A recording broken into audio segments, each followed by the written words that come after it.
Tout de suite.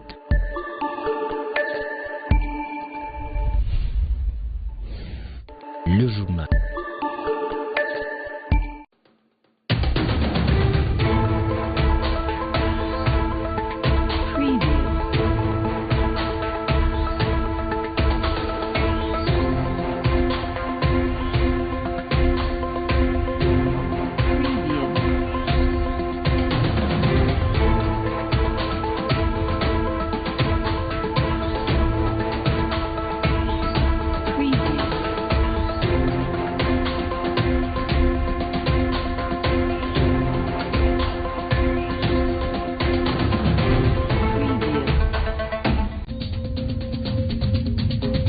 Au village Katebi 2, les habitants de ce coin déplorent les conditions dans lesquelles ils vivent. Manque d'infrastructures scolaires viables et les centres hospitaliers. Ces situations les rendent inquiets. Vous suivrez les détails dans ce journal. L'atelier sur l'élaboration d'un projet de société type appartient désormais au passé. Le document censé contenir ce projet sera présenté aux autorités 2 jours après. C'est tout pour le sommaire, place au développement. Mesdames, Messieurs, bienvenue dans ce journal. Cap vers le village Katebi 2, à 15 km de Kolwezi. Les habitants de ce coin n'ont pas un centre sanitaire où ils peuvent bénéficier de soins. Seuls les enfants des 0 à 5 ans ont la chance de bénéficier de quelques soins dans le petit centre de fortune maintenant commode. Tarsis Monga. Dans ce village, l'agriculture et la pêche sont les activités exercées par ces riverains. Ils ne sont pas extraterrestres, ils sont comme tout autre homme qui peut tomber malade. Mais il n'y a pas un centre hospitalier. On peut s'apercevoir un site des soins communautaires de Katebi 2. Il existe depuis 7 ans, mais il n'a pas la capacité de recevoir tout riverain. Seuls les enfants de 0 à 5 ans. Cette armoire est la pharmacie de ce site sanitaire, mais sans médicaments. C'est affreux. C'est un site communautaire des enfants de 0 à 5 ans. Il dépend de la zone de santé du Lualaba qui nous approvisionne en médicaments, mais ces derniers, nous n'en avons pas. Les grandes personnes se rendent à Lualaba pour le soin conformément aux prescriptions des propriétaires. Nous avons la force de construire que les autorités nous donnent de matériel. Ils trépignent d'impatience de voir un centre hospitalier être érigé dans ce village. Restons dans ce même village où les infrastructures scolaires sont inexistantes. Seule une école construite à l'initiative d'un particulier permet de pallier tant soit peu à cette difficulté, mais qui ne réunit pas les conditions d'une bonne école. Élise Assoumani. 4 classes de l'école primaire pour 6 promotions possibles dans cette école. Les élèves du niveau élémentaire sont contraints d'étudier ensemble. Et ceux du degré terminal aussi, un seul tableau divisé pour chaque classe. Des planches dans certaines classes sur lesquelles se mettent les élèves. Suite aux efforts du promoteur, quelques bancs sont érigés. Certaines classes en paille avec un bureau administratif sans document pédagogique. C'est avilissant. Nous avons un problème d'école parce qu'ils n'ont pas un regard sur nous. Les enfants parcourent une distance de 9 km aller-retour pour aller étudier. Vont-ils étudier pendant toute une année? À ce manque d'infrastructures scolaires s'ajoute aussi la carence des enseignants qui ont du mal à être motivés.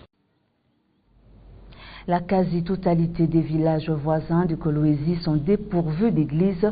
Les quelques-unes inexistantes sont mornes et sans vie. Pourtant, à Kolwezi, elles ne sont plus à compter. Des pasteurs répondent à cette inadéquation. Emmanuel Casco. Il est quasiment rare de sillonner les artères de Kolwezi sans rencontrer une église. Pourtant, à Misamba et dans d'autres contrées périphériques, elles sont à compter au bout des doigts. Ici existait jadis l'église Ngaringaz, mais quand elle s'est écroulée, le gardien a déménagé vers Mangeji. Maintenant, le frère Ngaringaz sont venus. Cette saison sèche, ils veulent la rebâtir. L'église existe, mais ce sont les villageois qui s'y absentent. Il y a l'église SEM et méthodiste. Des villages sans église. Quel serait devenu l'ordre suprême pourtant suivi par les missionnaires? On se retrouve toujours dans des grands centres parce que nous avons peur de la souffrance. Dans le temps ancien, si quelqu'un croit au Seigneur, c'est pour souffrir. Mais dans le temps présent, donc l'homme cherche à croire afin qu'il devienne boss. C'est le problème du manque du Saint-Esprit. Nous parlons beaucoup du Saint-Esprit, mais nous n'arrivons pas à comprendre ce que nous parlons. Or que si nous avons le Saint-Esprit, on devrait quand même imiter ce que les missionnaires ont fait et quand même ont compris le message. C'est la raison pour laquelle ils ont commencé dans des villages. On devrait se déplacer, voire même dans des villages là pour prêcher la bonne nouvelle.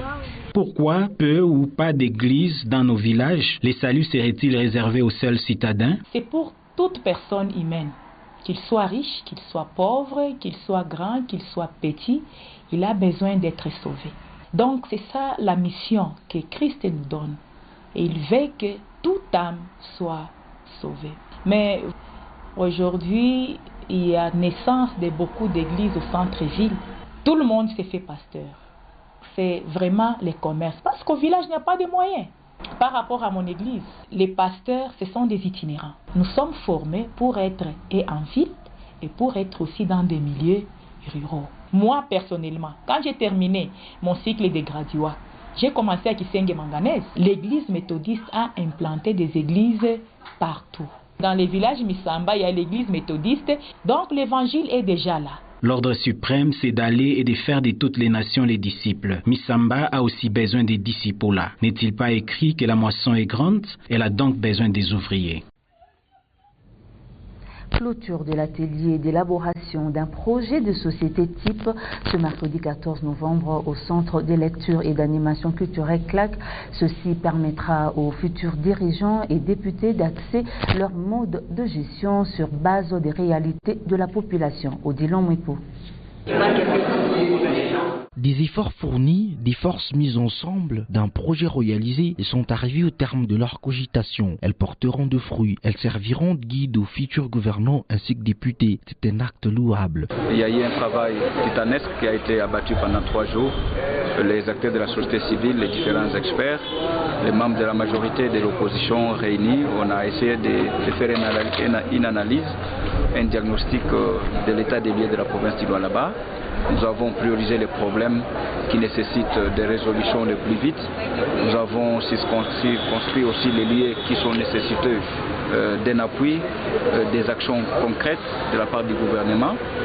Nous avons listé une série de pistes de solutions que nous estimons qu'une fois ces problèmes résolus, la province pourra décoller réellement. Il y aura un développement qui sera constaté par tout observateur. Ils ont assisté à cet atelier, ils n'y sont pas sortis mais bredouilles. Ils ont une autre vision des choses. Sur le plan scientifique, il y a eu beaucoup d'éléments qui ont enrichi nos connaissances et compétences que nous avions dans le domaine politique, économique, environnemental, social, et ainsi de suite. Et aussi dans le cadre purement politique, nous comme acteurs politiques, comme candidats qui aspirons à gérer l'état des mains, nous avions eu beaucoup d'éléments qui peuvent permettre à ce que nous fassions l'état des lieux de ce qu'est la province à ce jour et nous projeter dans les éléments ou tout ce que nous devrons accomplir dans les actions à venir afin de voir quelles sont les priorités sur lesquelles nous devrions commencer une fois nous avons l'opportunité de gestion. Je tiens d'abord à remercier la société civile et le gouvernement du Lualaba qui nous a accordé vraiment ces forums ou bien l'atelier. Ça nous est vraiment très bénéfique, surtout pour nous des partis politiques. Je vois que les sites thématiques qu'on a traités ici vont vraiment bien nous orienter dans nos campagnes et dans nos partis. Puisque les recommandations et les suggestions qu'on a faites ici, nous pensons que le gouvernement doit mettre ça en application. Et si le gouvernement mettait ça en application, vraiment la province de là-bas va vraiment bien évoluer. Des jours suffiront pour mettre sur pied le dit document qui sera présenté aux autorités. Le ministère de l'Emploi, du Travail, de la Justice et de Garde de Sceaux a organisé un atelier sur la formation pratique et complémentaire des juges assesseurs et du personnel judiciaire ce mercredi 14 novembre dans la salle d'audience du tribunal du travail Poli Kalunga. Dans cette salle d'audience du tribunal de travail des greffiers, ils sont vachement importants pour la réalisation de certains actes de procédure. Leur formation s'avère nécessaire car les conflits en matière du travail sont pléthoriques. La loi a prévu, il a restauré les institutions, une série de procédures relatives à la résolution de ces conflits-là.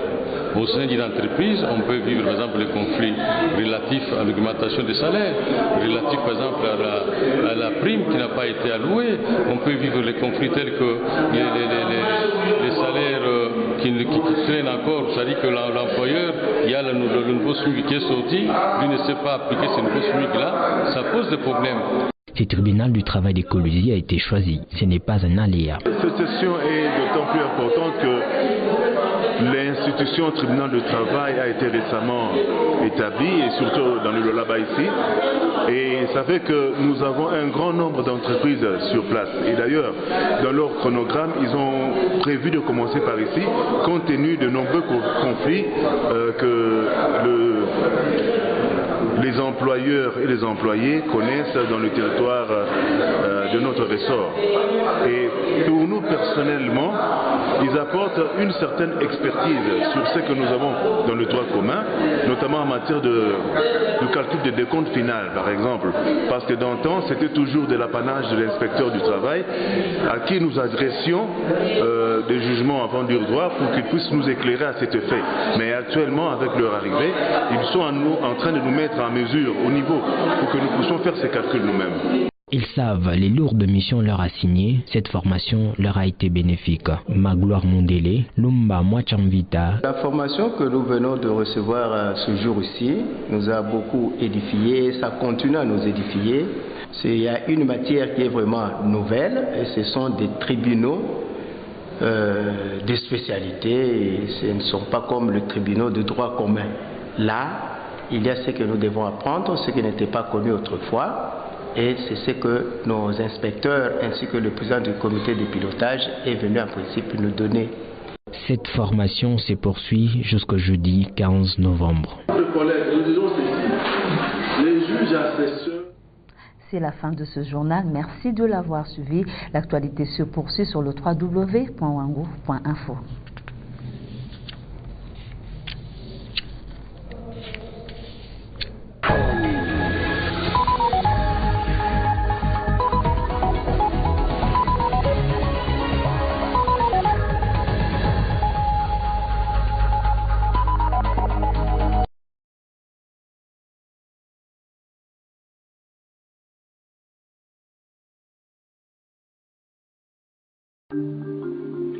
Qui fait quoi? À vous de juger. Kakwata.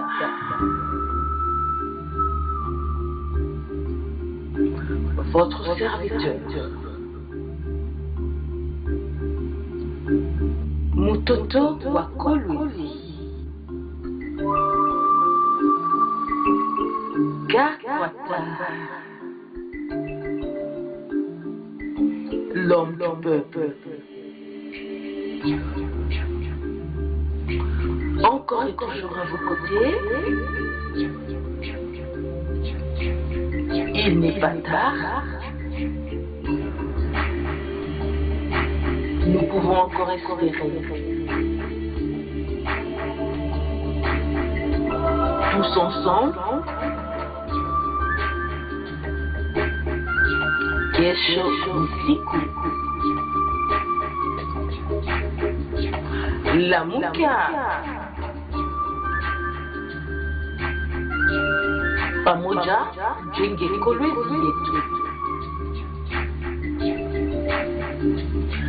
Sisi kwa sisi.